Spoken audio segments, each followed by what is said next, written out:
It all started because my package buzzed twice while I was picking it up.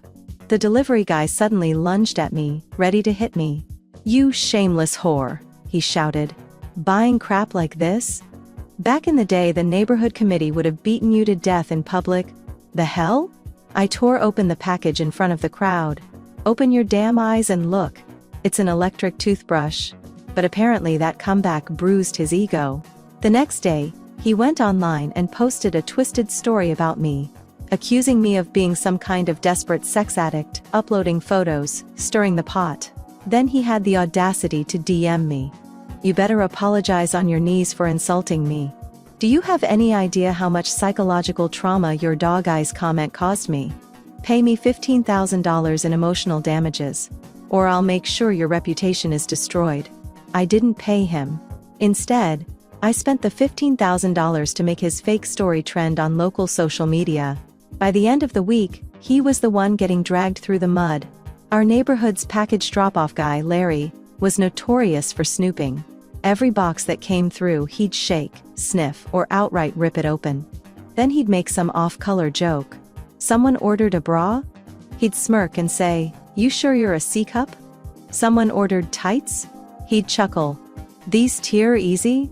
A woman picked up birth control for hormone regulation? He'd scold her. "Why prevent it? Get pregnant. Birth rates are low because you women just want fun and zero responsibility." Another girl picked up more than a few packages? He'd mutter, "Play around all you want now, but when it's time to settle down, guys like me have to clean up your mess." Every woman in the complex who ever picked up a package had been harassed by Larry. I was no exception. Though my experience started before I even had a package. I was just walking by the mail kiosk to grab bananas from the grocery store when he pointed and said, "That for eating or something else?" I stared back with a sweet smile. "Of course it's for something else. For decorating your grave tomorrow." He stood there, stunned, probably wondering if he'd heard me right. Later, when I finally started getting packages delivered, things escalated. My pad shipment had clearly been opened. I confronted him. "Why the hell would you open my stuff?" He glared. "Stop ordering that unlucky crap here. It brings bad luck to us men." I laughed. "What's wrong? Seeing pads gives you flashbacks to the time you almost became one? Don't worry, if you did turn into a period, a $3 tampon could have absorbed all of you." By now, the guy's face was contorting in rage. I kept going. "Next time you try to talk, shake that pea brain of yours a bit before you open your mouth." He roared. "What the hell does $3 tampon mean? Think, genius. That lump on your neck isn't decoration." An older lady yanked me away before he could snap completely. She whispered, "He does this to everyone. Rips open packages that don't have clear contents. Says it's his right." Well, guess what? I had time. I wasn't working, thanks to my late mother leaving me two things, a trust fund, and a certified mental illness.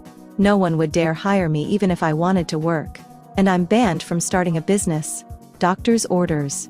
Apparently too many people go nuts trying to run startups. So I spend my time in martial arts class, and the rest? I'm free. And I wasn't about to let some pervy, privacy-invading delivery guy inspect my packages, and then mock me online. I spent 2 full weeks reporting him for opening my boxes. Eventually, he was warned. He toned it down. No more peeking, no more crude jokes. For a few days I thought peace had returned. But less than a week later, it started again. The moment I walked into the pickup station, Larry howled like a rabid dog.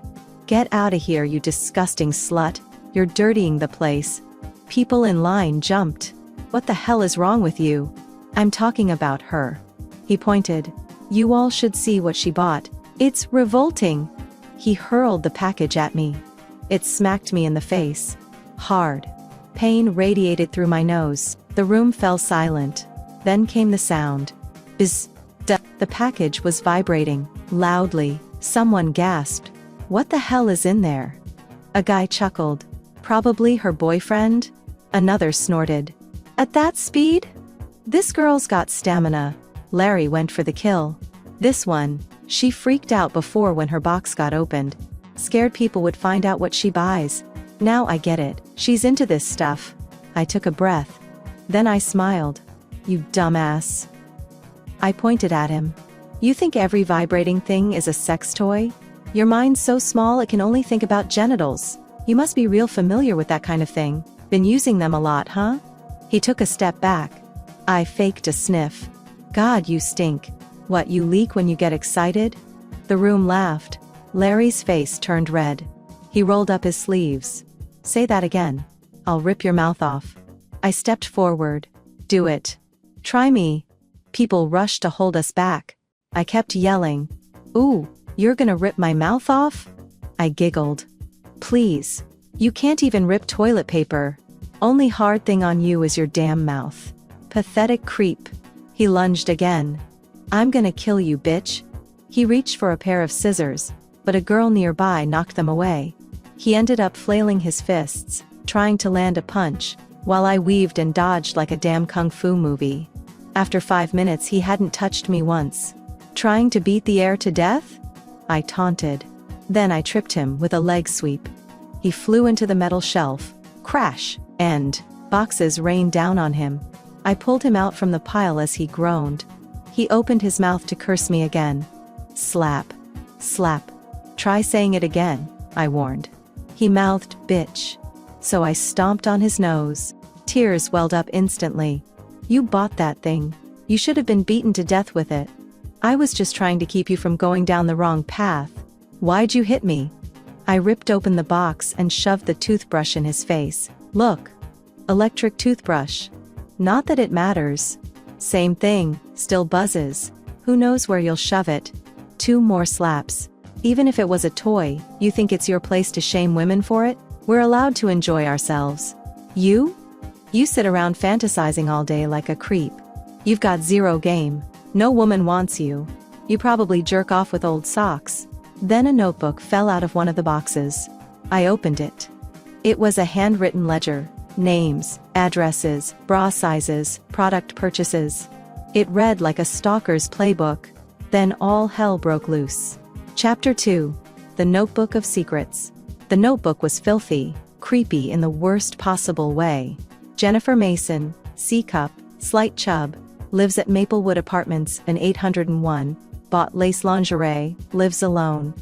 Katie Hall, D-cup, thick thighs, nurse at Mercy General, works night shifts Wednesdays and Fridays. Husband's usually absent. Emily Davis, 7th grade, room 14 at Sunrise Middle School. Sunday tutoring ends at 8 p.m. I felt my stomach turn. It was like lifting a rock and finding hundreds of cockroaches scrambling underneath. We all thought Larry's filthy jokes were the worst of it. We were wrong.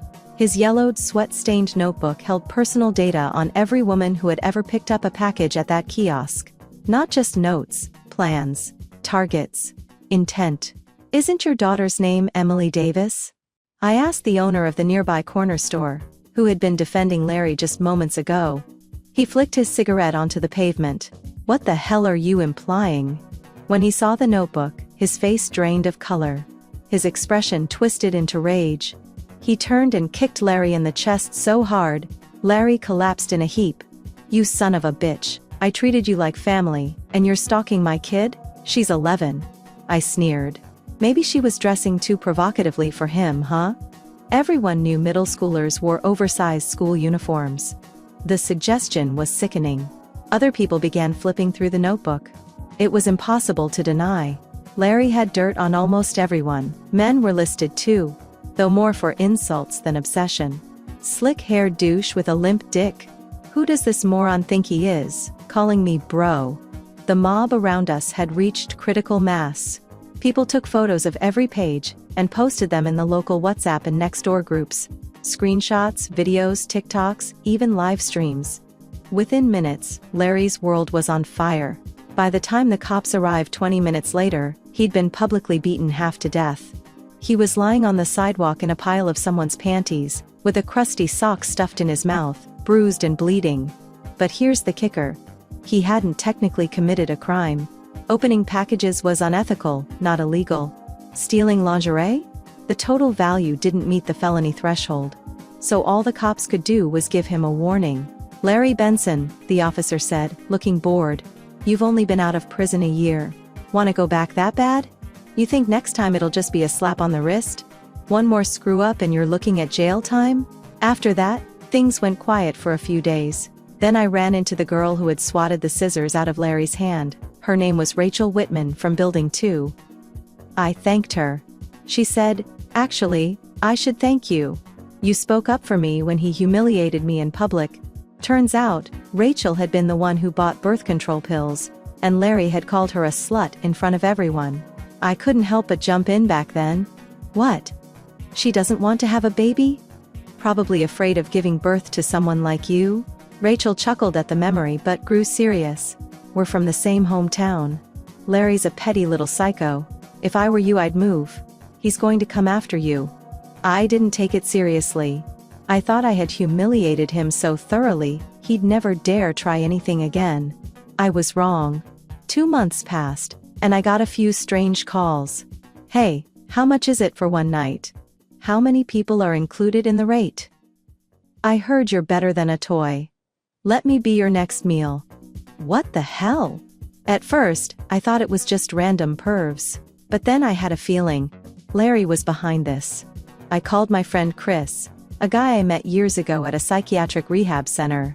Back then, he was obsessed with hacking out of the hospital's computer system. I thought he was nuts. Turned out, he was a real hacker now. He tracked the callers, and found they all recently browsed a thread titled, "The Courier and the Thirsty Chick." I clicked. My name was in the title. The top post? A video of my vibrating package. Right below it were fake chat screenshots between me and Larry. Larry. Under the username doagooddeeddaily. Your package is shaking like crazy. Come pick it up. Me, supposedly. I just got out of the shower. Can't you deliver it to me? I'll make it worth your while. Then came a suggestive mirror selfie that wasn't mine, but looked like me. Larry. Busy. Come pick it up yourself. Me. Come on, big guy. You're called Do Good Deed Daily, right? Help a girl out. Larry. You want the package? Or something else? Me. You already know. The thread was full of deepfake porn using my face. The audio clips were AI generated in my voice. It was humiliating. I almost smashed my mouse from rage. Then I got a message from Larry himself. Pay me $15,000 and publicly apologize for ruining my reputation. Or I'll spread this even further. I'll make sure you're ruined. He sent me a folder full of deepfake porn starring me. I felt my last shred of self-restraint snap. If I went to the cops, he'd maybe get 3 years, tops. But his lies would follow me forever. Every woman he slandered had the same fate. Even Rachel, who posted her prescription and medical records to prove her birth control was for endometriosis, didn't stop guys from whistling at her in public, asking if she'd taken her pills today. Larry wasn't just blackmailing me. He wanted to control me, make me crawl to him, beg, submit. Bad idea. He forgot one thing. I'm crazy. Not stupid. I messaged Chris. Don't shut the post down. Spread it wider. I'll pay double. He called me, alarmed. Are you out of your mind? I grinned. Aren't you the one who always said I should act like it? Chapter 3. Viral Justice. Chris didn't argue for long. Fine. He sighed. You're lucky I'm curious how this all plays out. But if I go down with you, I swear. You won't, I said. You're the hero in this one. With Chris's help, the post went nuclear. It was everywhere. Facebook groups, Reddit forums, local blogs. The comments were wild. Everyone was eating it up. I live in the same apartment complex. It's all true. My window faces his. That man never shuts his blinds. We've seen things, scarring things. Give us a live stream. Come on, someone sneak a peek. People wanted a show. I gave them one. That night, I hyped it up in the local chat. Heard those two are getting freaky again tonight. Who's down to watch some fireworks? Within minutes, I had 10 DMs from thirsty voyeurs. I prepped like I was producing an indie horror flick. That afternoon I went shopping. Bought speakers. Picked up a new outfit. Packed the bag with props, including the famous electric toothbrush. Yep, the same one. Customer service had confirmed there was nothing wrong with the toothbrush. It kept buzzing because someone had tampered with it. Larry had gone to all this trouble just to make it look like I'd bought a sex toy. So, I decided, if that's the story he wanted, then fine. Let's give him the grand finale.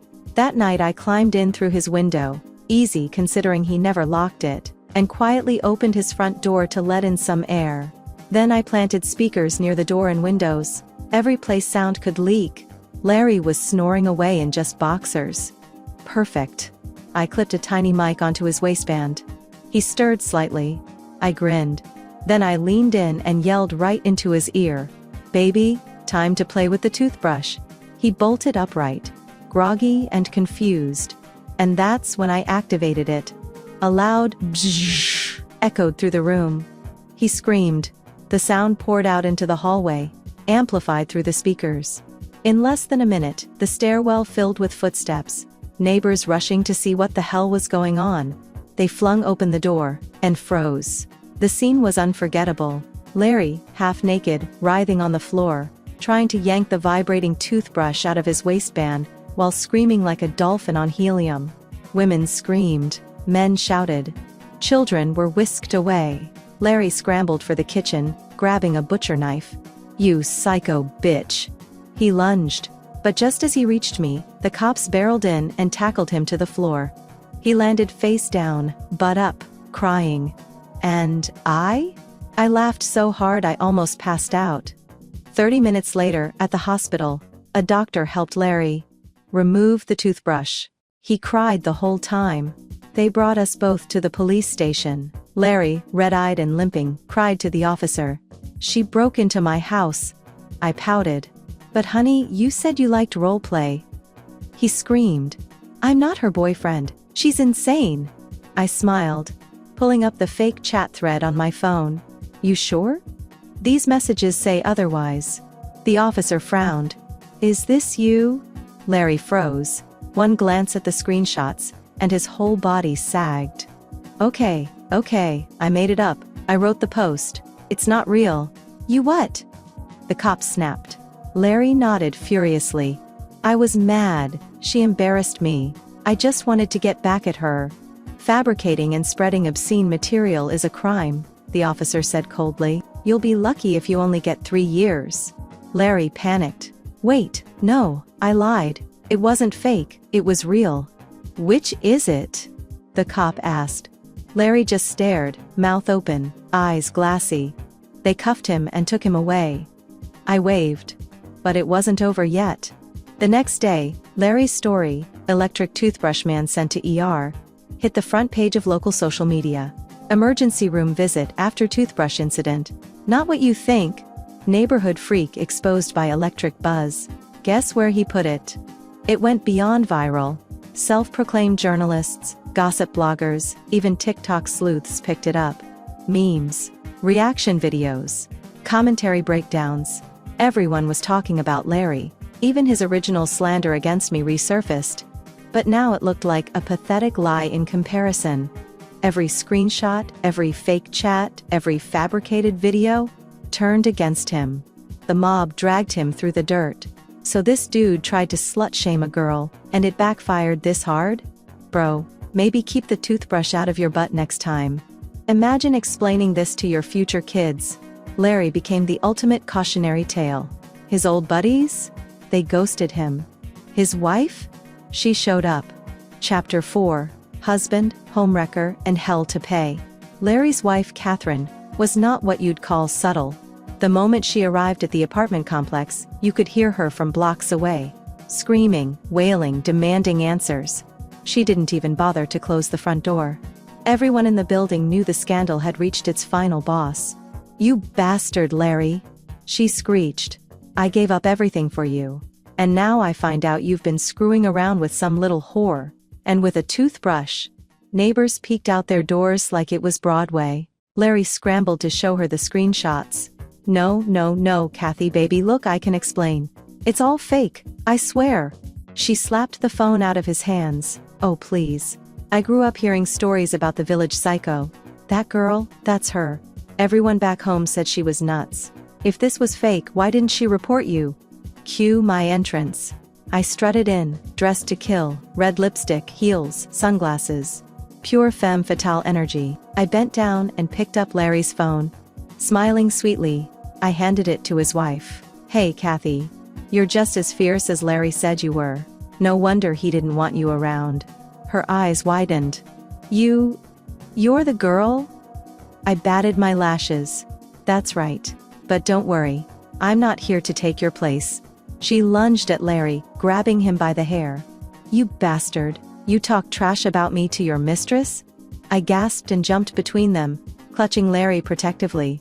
Don't you touch my man? She pushed him to the ground like yesterday's garbage and turned on me. You little skank, I forgot to beat you up? But before she could come at me, Larry wrapped his arms around her legs, sobbing. Please stop. I'm just trying to protect you. She's not normal. You can't win. Protect me? Kathy barked. From her? Oh, I'm gonna beat the hell out of both of you. I leaned in. Voice syrupy sweet. Whoa, why are you so sure you're the wife here? What? Everyone online thinks I'm his girlfriend. We've got history. DMs, a toothbrush together. I winked. You. No one even knows you exist. That did it. Kathy froze like someone yanked the soul out of her body. Her lip trembled. Her hands balled into fists. She turned to Larry, eyes burning. Divorce. Larry collapsed at her feet. Please no. Don't leave me. I was wrong, I was weak. I'll change. I cooed, wrapping my arms around him. Babe, don't beg. If she leaves, I'll be your wife. Larry screamed. Shut up. I turned to Kathy, who looked ready to implode. Look, why don't we share him? I offered. You stay the wife. I'll be the husband. He can be our toy. Even the nosiest neighbors didn't know what to say. Larry broke first. He sank to his knees, sobbing. I give up. Just let me die. Later that night, Larry was discharged from the hospital. Alone. Kathy had packed her things and moved out. Larry was back to living by himself, which meant he was vulnerable again. Just the way I wanted him. During the chaos earlier, I had borrowed Larry's phone and keys. My friend Chris had already installed spy software on his phone. I kept the keys for myself. So when Larry got home, exhausted and broken, I was waiting. Not visibly, of course. I was under his bed, wearing a silky blue nightgown. Hair down. Face powdered ghost white. A full-on cosplay of a haunted woman from an old-school horror movie. Just before dawn, I reached out with a hand still cold from holding ice, and gently stroked his cheek. Larry jolted upright, but when he looked, no one was there. He sat on the edge of the bed to steady himself. That's when I grabbed his ankle from underneath. His scream woke up the whole block. Someone said it sounded like a dying dolphin. When the police arrived again, I greeted them at the door, smiling. Officer, I said with a blush, my boyfriend did ask for role play. He said he wanted something spooky. I thought I nailed it. They sighed and left. If you fake a report one more time, the cop muttered, you're the one going to jail. Larry heard that. His face turned pale. I smiled wider. Chapter 5. Pain and Playthings. After that night, I started visiting Larry regularly. Uninvited, of course. I was always polite. I never showed up empty-handed. Sometimes I brought flowers. Sometimes cupcakes. Sometimes handcuffs. Pink, fluffy, adorable handcuffs. If I was in a good mood, I just tied him up and gave him a firm lecture, with a rubber paddle. If I was in a bad mood? Well, let's just say Larry limped for days. He called the cops repeatedly. Each time he wailed about domestic abuse, showed them his bruises, pointed to the fresh cuts and welt marks. But every time, the cops looked at him, then looked at me and said, Jesus, you guys again? Settle your relationship problems like adults. Larry snapped. We are not in a relationship. She's torturing me. The cop looked at the fuzzy cuffs. Looks consensual to me. Frankly, you're lucky to have someone so invested. But she beats me. Look at me. Then leave her. I'm not with her. That's not what the internet says, buddy. And that's how it kept going. Public perception was on my side. In their eyes, Larry was a washed-up creep who'd gotten too kinky with the wrong girl, and was now trying to save face. I, on the other hand, was seen as an eccentric, Unhinged, sure, but charming in a weird, TikTokable kind of way. "You're lucky," someone told Larry once. "Not every guy gets a crazy hot goth girl who's into him." He stared at the floor and whispered, "She's not into me. She's haunting me." Larry even tried to escalate. One day, while I was setting up a Bluetooth speaker in his kitchen for our movie night, he stormed in with a pair of scissors. "I've done time before," he hissed. "You know what for? I've killed someone. If you keep pushing me, I'll add another to the list." I blinked. "You've killed someone?" He smirked. "That's right. You think I'm afraid of you?" I tilted my head, processing it. Then I smiled. "Well," I said brightly, "guess it's time I was honest too." I dropped the prop I was holding and clapped my hands excitedly. "Guess why I've never been to prison, Larry?" He hesitated. "Because you've never been caught?" I shook my head slowly. "No. Because I'm legally insane. Diagnosed, certified, signed by a licensed psychiatrist. Wanna see?" I pulled out a laminated card from my bag and flipped it in his face. He took one look and backed into the wall like he'd seen the devil. That night, he didn't even try to sleep. He just sat in the living room with the lights on, knife in hand, waiting for me to pop out of a cabinet or something. I didn't. I let him marinate in fear. I knew what he was thinking. She's not bluffing. And I wasn't. Later that week, I dug deeper into Larry's past. What I found surprised me. He had indeed done time for sexual assault. And his accomplice? His wife, Catherine. Apparently, years ago, they lured a girl into their home under false pretenses. Catherine helped convince her it was safe. Larry did the rest. He got 3 years. Catherine got 1, after a miscarriage. They spun a story to the court, said the girl was a sex worker trying to blackmail them. The girl's family tried to fight it, but the shame? The gossip? It swallowed them whole. That girl eventually dropped out of school and attempted suicide several times. Last anyone heard, she moved out of state. Or died. I sat there, reading the news articles, numb. Larry had turned that girl's life into a hellhole, then bragged about it. He used her tragedy as a warning. Mess with me, and I'll ruin your life too. He thought that made him powerful. It didn't. It made him next. Because I had already made up my mind. If Larry wanted to carry the reputation of a killer, then he should get the sentence to match. Chapter 6. A Killer's Advice. While I was plotting, Larry was also getting desperate. The public humiliation, the trauma, the toothbrush, all of it had shaken him. But he still didn't know how to get rid of me. Calling the cops hadn't worked. Locking his doors hadn't worked. Begging his ex-wife hadn't worked. So Larry did what every washed-up creep does when he's out of options. He went online and asked strangers for advice. He posted anonymously on a forum, under the title, "Help! My ex is a certified psycho and she won't leave me alone." He described me poorly, and mentally unstable, and physically violent. Man shows up uninvited, and has fake screenshots and audio making it look like we're a couple. And police won't help because we lived together once. She's threatened to kill me. What can I do? I think she's serious. I don't want to die. The responses were pure internet chaos. Bro, flee the country. I've got a contact in Mexico. Fake your own death. Leave a note. Marry her, and let it be someone else's problem. Let her kill you. At least it'll be a good story. One user caught Larry's attention. Their username? Long way down. They replied, "She's mentally ill, right? You're not. Which means you have an advantage. If she kills you, she might walk free. But if you kill her, in self-defense, you won't go to jail." Larry's interest was piqued. He messaged, "Wait, are you serious? I can kill her and not go to prison?" Long way down replied, "Yes. Just wait until she attacks you while holding something sharp. Or better yet, provoke her until she threatens you on camera. Then take her out before she takes you out." Larry was quiet for a while. Then, "She hits me all the time. But it's not like she's trying to kill me." Then make her. Push her there. If she snaps and says something like, "I'm gonna kill you," record it. Then you can act. Larry sat with that idea for a long time. And eventually, he made up his mind. He ordered a dozen hidden cameras, installed them all around the apartment, and waited. Over the next few days, Larry changed. He stopped fighting back. When I slapped him, he didn't flinch. When I threw his TV remote out the window, he didn't yell. He smiled. He even started taunting me. "Didn't eat today, babe?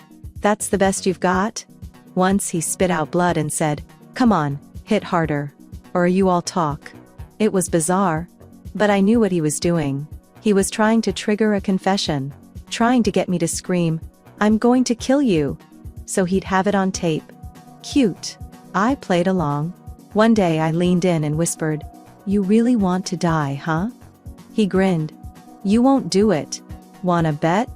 I pulled out a serrated knife from my bag and slammed it on the table. Larry's eyes lit up like a man at the edge of salvation. "Do it," he whispered. "If you don't, I will." Then he pointed to his wrist. "Now or never." But I just chuckled. "Not tonight." Larry blinked, confused. "Wait. What?" "You're not ready," I said. "You still think you're in control." And I left him there, shivering, furious, and unsure whether he was still the predator or the prey. Chapter 7. The Golden Chain. Larry was unraveling. He hadn't left his apartment in days. He slept with the lights on. He talked to himself, paced the floor, muttered things like, "She's bluffing. She has to be bluffing. I've got the knife. I've got the cameras. I've got the motive. I'm in control." But he wasn't in control. Because what he didn't know, what he couldn't know, was that I was baiting him with every beat of the game. I knew about the cameras. I knew about the post. I even knew about Longway Down, his anonymous online advisor. Thanks again, Chris. But the best part? Larry was finally seeing something he wanted, something he thought he could win. The key? A necklace. Not just any necklace. A chunky 24K gold chain, with a jade Buddha pendant. Elegant, loud, expensive looking. I made sure he saw it swinging around my neck when I dropped by that day with cupcakes. His eyes locked on it instantly. "How much was that?" he asked, trying to sound casual. "Oh, this?" I smiled. It was a gift. From someone who actually values me? He stared. "Is it real?" I leaned close, letting it brush against his chest. "As real as your regret." That night, he couldn't stop staring at it. He Googled jade prices, gold rates. He fantasized. If it was real, it was worth at least 10 grand, maybe more. That could get him out. A down payment on freedom. So he made a plan. Kill me. Take the chain. Say it was self-defense. Bury the footage. Walk free. What he didn't know was, I had already planned for that. The next evening, I intentionally stayed late at Larry's place. I pretended to fall asleep on the couch. He tiptoed over me with the precision of a serial killer in training. Knife in hand. Sweat on his brow. Eyes on the prize. I waited until he leaned down, reaching for the chain around my neck. Then I grabbed his wrist. "I knew it," I whispered. His face contorted with fear. But then, something shifted. Rage overtook him. He raised the knife. "You crazy bitch, you've ruined my life." "Funny," I said, smiling. "That's what your wife said." He froze. "You what?" "I told her everything," I said. "All your little lies, your games, the fake relationship you swore you weren't having." I showed her the screenshots. The toothbrush. The fake porn you made. He started to tremble. "You're lying?" "Am I?" That's when the front door creaked open. Larry turned around just in time to see Catherine step inside. She was holding a taser. He didn't even have time to drop the knife. "Psst." He collapsed, spasming on the floor, screaming like a roasted pig. I got up, dusted off my skirt, and walked over to her. "Hi, Kathy, right on time." She smirked. "Took everything not to kill him myself." "Don't worry. That part's covered." Chapter 8. Lights out Larry. Larry came to on the floor, twitching, drooling, disoriented. His first words? You crazy Fs. You set me up." I crouched down beside him. "Of course we did. You really thought this whole time you were the spider and I was the fly?" He tried to crawl away. Catherine stepped on his wrist. "Nope. She looked down at him like he was a stain she couldn't bleach out of her life. All those years, all the lies, she said. You made me your accomplice.